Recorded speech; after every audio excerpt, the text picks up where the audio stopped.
Okay, finally we got iOS 11. No, I don't want to pull up Safari. Stupid iPad. We finally got iOS 11.3. I have to say I'm actually pretty excited for this update. For some reason, I just am. And the lighting is terrible. Sorry about that. I can't do anything about it right now. But anyhow, iOS 11.3 introduces new features including ARKit 1.5, which I'm not really sure why that's a thing. iPhone battery health, which is the thing I'm wanting to look at. New Animoji for iPhone 10, and bug fixes and stability improvements, of course. Be the same on the iPad too. So I'll go ahead and download and install this card. You don't get to see my passcode. That's not how that works. But yep, just agreeing to. Oh, you don't. It doesn't make you agree to the terms and conditions. It's just like, yeah, whatever. You've agreed to them enough already. So downloading it says only about 3 minutes. So start on the iPad now. The lighting's killing me, and I'm the one making the video. So my apologies. Even is my passcode. Okay. So cool. Again, doesn't make you agree to any terms and conditions this time, guys. That's really weird. Really funky. But anyhow, it's downloading stuff. We can look at the detailed list right here. Wow, the iPad's going a lot faster. iPad says 1 minute. iPhone says 2 minutes. We can have a race. But learn more. Probably may not be able to read this because the lighting's so bad. But augmented reality with ARKit 1.5. Developers can place digital objects on vertical surfaces like walls and doors in addition to horizontal surfaces, and support for detecting and incorporating images like movie posters or artwork into AR experiences, and high-resolution real-world camera view when using AR experiences. So I don't know why they're calling it ARKit 1.5. Sounds like 2.0 to me, and that's fine. I guess they're saving the 2.0 for iOS 12 or whatever, but I'm still annoyed that I can't use any augmented reality stuff on my iPhone 6 or ARKit, because there are plenty of augmented reality apps that do not use ARKit that work perfectly fine on the iPhone 6, but for some reason the ARKit doesn't work. I'm not exactly sure that works, but iPhone battery health, it's in beta, so that's garbage. But displays information on iPhone maximum battery capacity, peak performance, blah blah blah. Basically, it's going to tell you if your battery needs to be replaced or not. So that's a good thing. And it also talk about the performance management feature that everybody freaked out about, and I didn't really care. iPad charge management maintains battery health when iPad is connected to power for long periods of time, such as when it's in use at kiosks, point-of-sale systems, or stored in charging carts. So that's interesting. I guess what they were thinking about there is a lot of people have to leave their iPad plugged in for extended periods of time. I know whenever I'm, what's it called? Whenever I'm not using my iPad, it's plugged in. And your phone, you're going to be taking it other places. You take your phone with you all the time. You don't take your iPad with you all the time. When you're not using it, it's probably plugged in. So I guess they're a little bit more concerned about the iPad being plugged in all the time. So that's interesting. And emoji. If you have an iPhone 10, which seems to be the majority of iPhone users these days, you get lions, bears, dragons, and skulls, I guess, for an emoji if you want to make weird faces and stuff. Privacy. When an Apple feature asks to use your personal information, an icon now appears along with a link to detailed information explaining how your data will be used and protected. I really don't care. Business chat, which is also in beta. Communicate with companies to easily ask questions, schedule appointments, and make purchases inside the built-in Messages app on iPhone and iPad. So, I mean, I don't exactly do much communicating with businesses on my phone, but okay.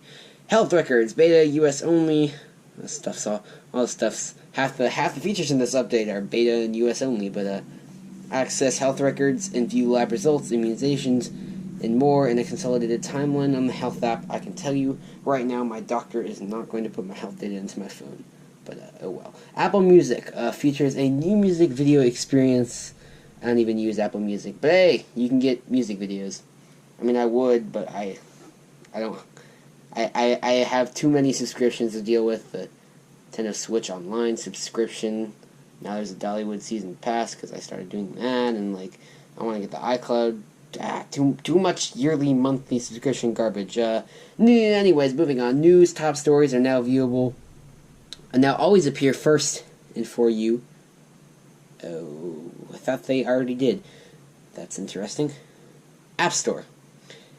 And that actually annoyed me that the top stories appeared first. I'm going to turn off the top stories. I don't like it. Adds ability to sort customer reviews on product pages by most helpful, most favorable, most critical, and most recent. That's good, because on the App Store, I feel like you just get like a few reviews that show up, and you can't really find the rest. You get a few that show up immediately. You can't find much of anything else past the few that show up immediately. So that's good. You can now sort and see a little bit of stuff a little bit better, I suppose. And also improves update tab information with app version and file size.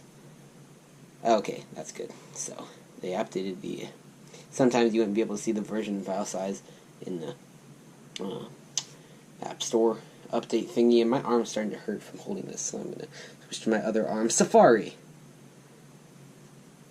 More privacy protection. Autofill usernames and passwords after selecting them in a web form field. Mine already only did that. Mine never filled it by itself. I always had to tell it to. So, that doesn't really change anything for me, I guess. Includes warnings in the smart search field when interacting with password or credit card forms on non-encrypted.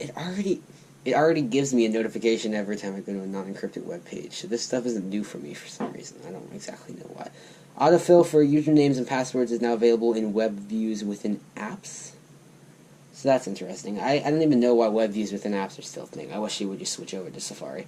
I don't like having to hit another button. Articles shared to mail from Safari are now formatted using reader folders and favorites. Now show icons for the bookmarks contained within. So that's a thing.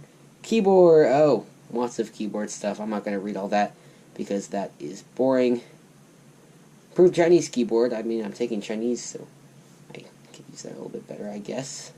Enable switching back to the keyboard with just one tap. Okay, that's good, because it was kind of annoying me that you had to do 2 taps. I don't know when they changed that. I don't have an iPod Pro. Thai keyboard. Oh, what's all this accessibility stuff? Holy guacamole. I'll try to read all this. Not out loud. I see something important. Wait, the App Store didn't have accessibility support for bold and large text? Apparently it didn't have that before. That's weird. Because the App Store is like something you need to have that stuff in, isn't it? I don't know. Smart Invert adds supports for images on the web and mail and messages. That's good stuff, because Smart Invert, aka dark mode, but they don't want to call it dark mode because it's like the beta version of dark mode, I guess, so they're just calling it Smart Invert. Okay.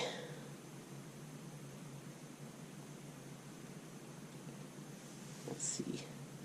There's just an issue where VoiceOver incorrectly described the do status and badge icons. Other stuff. Lots of fixing issues. Other resolvements and fixes. Wow, that's a lot of stuff. So you guys can just kind of read through that on your own phone, or you can try to read through it right now, but I'm not sure you're going to be able to see it. But there's a lot of stuff. Introduces support for AML standard, which provides more accurate location data to emergency responders. Yay! Adds support for software authentication as a new way for developers to create and enable HomeKit compatible accessories. That sounds like a lot of headache-inducingness. And hey, look, the iPad is already ready to start. Yeah, we're going to install right now. Verifying the update. Okay. Hip hip hooray. Now I'm going to keep reading through this. This is really starting to give me a headache. You can read. I'm not reading this out loud. You can read it if you want.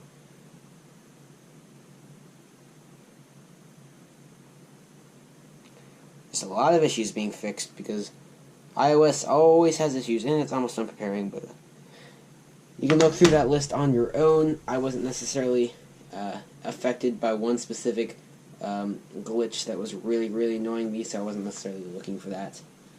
Yeah. I think it's good, or I enjoy to kind of read through the exact specific details of the update on these videos, but sometimes there's just way too much there, and I'm not going to read through it all, so that's why I kind of stopped near the bottom. Just a lot of bug-free stuff. And we're installing now. Verifying update. Yay. Okay, so we'll see how long this takes. I'm hoping this doesn't take very long. It's going to take longer than a bug fix update, because as you saw from me reading through all that garbage, there is a lot of garbage in here, so I guess it's not garbage, it's actual good stuff. Good, beefy, content-y stuff. So, yeah, come on, phone. Come on, phone, you got this, phone. Verify faster. I was just holding up the phone while we were reading through the Learn More stuff because it was easier to hold up the phone than the iPad.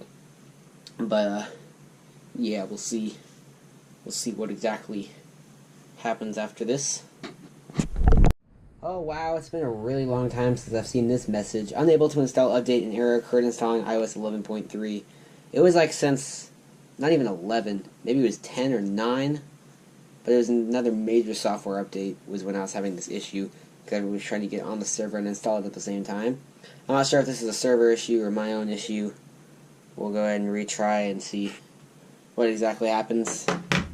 My iPad appears to be going very slow as well, so it could be a server bog down of everybody trying to get this update for some reason. I mean, it's not a super major update, but it's got some stuff in it I can see people wanting to get, so I'll let you know how my downloads are doing in a minute.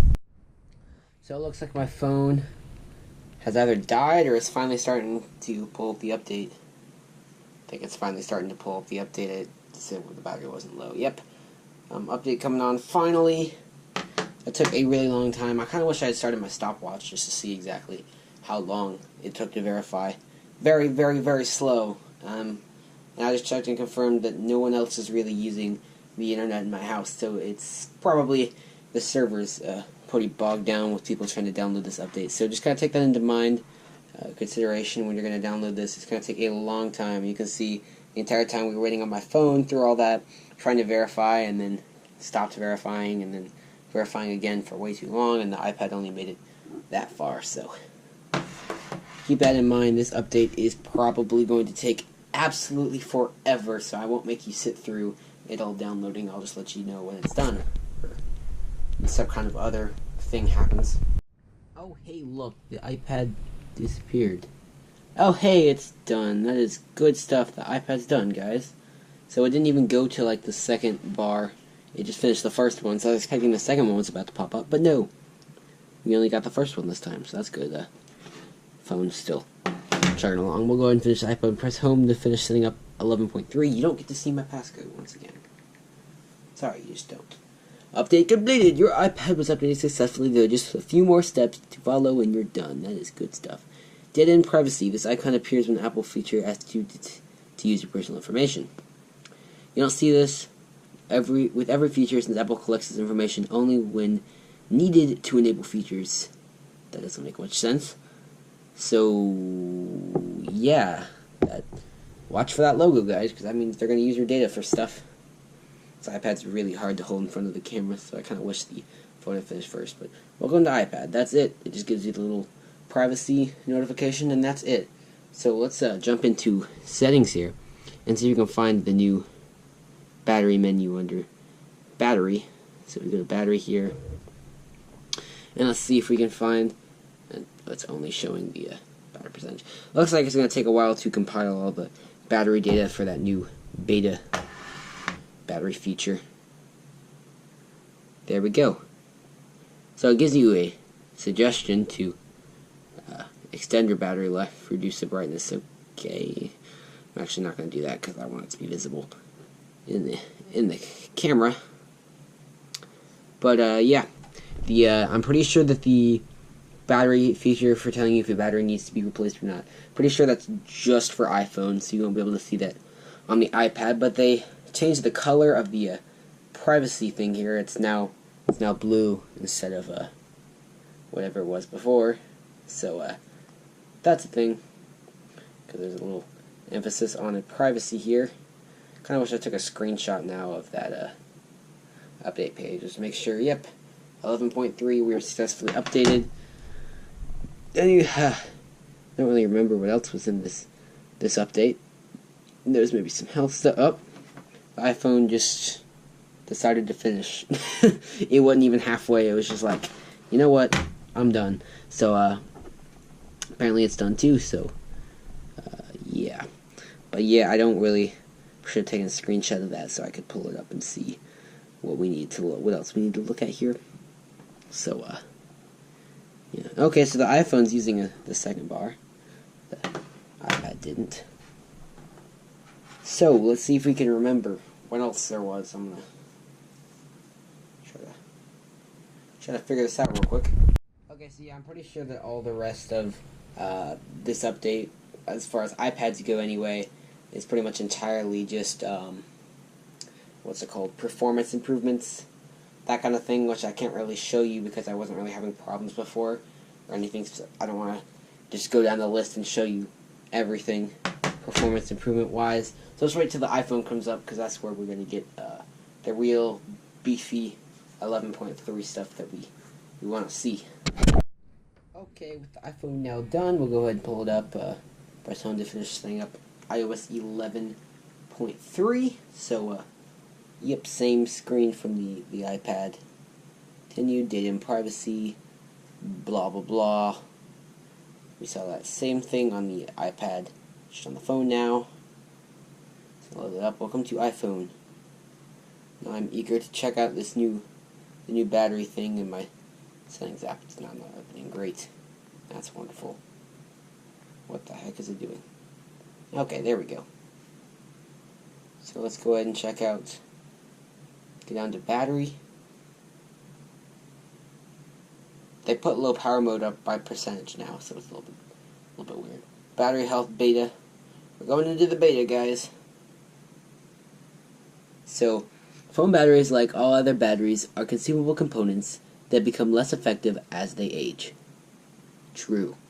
Maximum capacity. This is a measure of battery capacity relative to what it was brand new. Lower capacity may result in fewer hours of usage between charge. And I just got this battery replaced a few weeks ago. I mean, it may have been a few months ago now, but it's still operating at its full maximum capacity apparently. So that's good. And your battery is currently supporting normal peak performance, not being toggled down. So that's good stuff. And I think that's pretty much it. That's really all I wanted to show you. So hopefully you enjoyed this video. Kind of a messy, lazily slapped together, but that's kind of the style that it's supposed to be, these update videos. I'll try to have more formal videos of like what's new in the update later, but these like updating the devices video of the actual update process is just kind of a little bit more lazily slapped together, because that's kind of the style that I'm going for. Trying to make some of my videos a little bit more unique, and no, that's not sarcastic, that's actually what I'm going for some of these videos. But anyhow, see you guys in another video. So, I don't know why I keep saying that. Bye.